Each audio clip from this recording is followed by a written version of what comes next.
Alors, comment appliquer le théorème de Pythagore et sa réciproque par la même occasion? Donc, tout d'abord, comment calculer une longueur? Puisque le théorème de Pythagore sert à calculer une longueur dans un triangle rectangle, je le rappelle.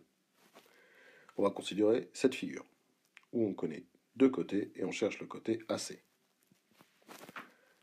Alors, la première chose, comme ça fonctionne dans un triangle rectangle, on dit que le triangle ABC est rectangle, en B.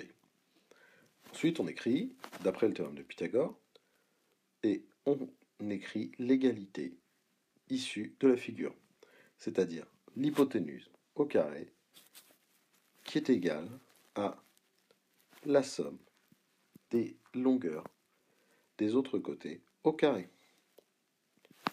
Bon, ensuite, on remplace par les valeurs qu'on connaît. On calcule, on effectue la somme, sauf que nous, on ne cherche pas AC au carré, mais AC. Donc, on va calculer la racine de 13, ce qui nous donne environ 3,6 cm. Bon, et maintenant, comment savoir si un triangle est rectangle? Alors, on va considérer cette figure, et on va essayer de chercher si le triangle est rectangle. Alors, déjà on dit que c'est un triangle.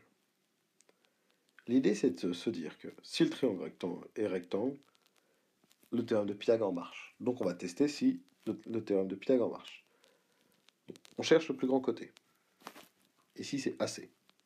On calcule donc AC au carré. On trouve 25. Ensuite, on calcule la somme des longueurs des deux autres côtés au carré. AB au carré plus BC au carré. On trouve encore 25. Comme c'est la même chose, l'égalité de Pythagore est vérifiée. Et donc on écrira, d'après la réciproque du théorème de Pythagore, ABC rectangle en B. Voilà, maintenant vous avez revu comment rédiger le théorème de Pythagore.